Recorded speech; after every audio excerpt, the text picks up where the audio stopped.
Budget बनाने वाले सभी आईएएस अधिकारियों को 7 दिन के लिए नॉर्थ ब्लॉक के वित्त मंत्रालय की मुख्यालय में आइसोलेट कर दिया जाता है, जिसमें मोबाइल और इंटरनेट से इनको दूर रखा जाता है, जिसमें राष्ट्रपति वित्त मंत्री को दही चीनी खिलाते हैं, जिसे सौभाग्य का प्रतीक माना जाता है, और बजट पेश करने की अपनी स्वीकृति देते हैं। पहले वित्त मंत्री सन्मुख शेट्टी द्वारा लाल चमड़े के बैग में बजट पेश किया जाता था। यशवंत सिन्हा द्वारा औपनिवेशिकवाद की प्रथा को तोड़ते हुए आम बजट को दिन में प्रस्तुत किया गया।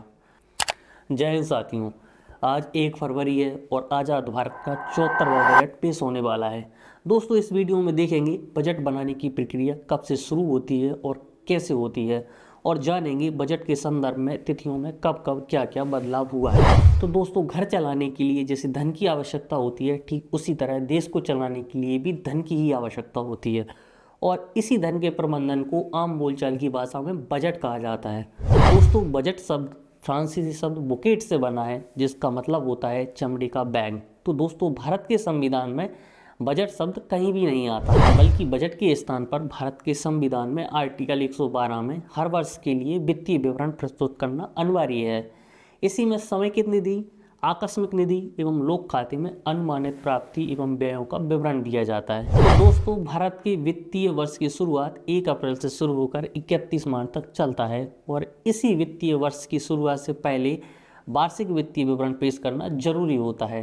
वैसे तो दोस्तों, बजट बनाने की शुरुआत अगस्त और सितंबर से ही हो जाती है, जिसमें वित्त मंत्रालय दिशा निर्देश देता है, जिसमें आय और व्यय, राजस्व संबंधी आवश्यकताओं का विवरण होता है।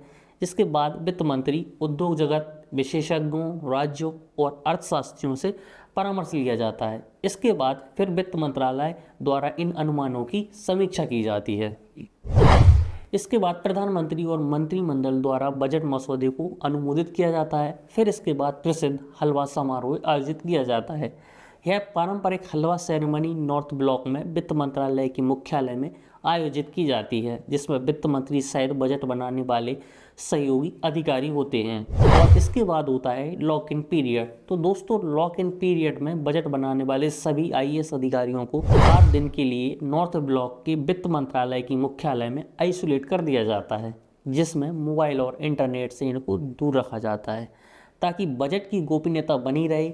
जब बजट का मसौदा तैयार हो जाता है, तो पेश करने वाले दिन परंपरा अनुसार वित्त मंत्री राष्ट्रपति से मिलकर बजट पेश करने की स्वीकृति लेते हैं, जिसमें राष्ट्रपति वित्त मंत्री को दही चीनी खिलाते हैं, जिसे सौभाग्य का प्रतीक माना जाता है, और बजट पेश करने की अपनी स्वीकृति देते हैं। दोस्तों, जब भारत स्वतंत्र हुआ था, तब से तत्कालीन भारत के पहले वित्त मंत्री सन्मुख शेट्टी द्वारा लाल चमड़े के बैग में बजट पेश किया जाता था, जो वर्ष 2020 तक ऐसे ही पेश किया जाता रहा था।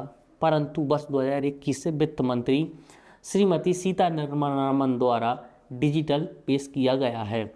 दोस्तों, ऐसे ही साल 1998 तक बजट को शाम 5 बजे पेश किया जाता था, परंतु 1999 के तत्कालीन वित्त मंत्री श्री यशवंत सिन्हा द्वारा औपनिवेशिकवाद की प्रथा को तोड़ते हुए आम बजट को दिन में प्रस्तुत किया गया।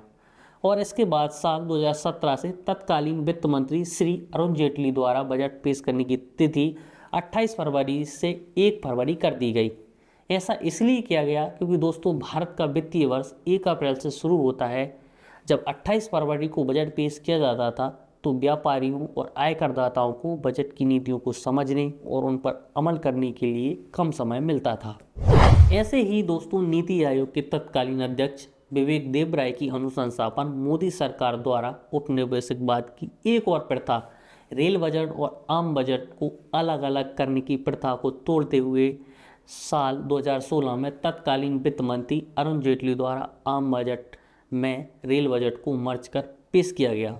दोस्तों, आज 11 बजे संसद में वित्त मंत्री निर्मला सीतारमण द्वारा अपने कार्यकाल का 9वां बजट पेश किया जाएगा, जिसमें आम आदमी और करदाताओं को बहुत सी उम्मीदें हैं। इस बजट में आम जनता के स्वास्थ्य, रोजगार, शिक्षा और देश की रक्षा के लिए क्या मिला है, इसका विश्लेषण बजट भाषण के बाद अगली वीडियो में करेंगे।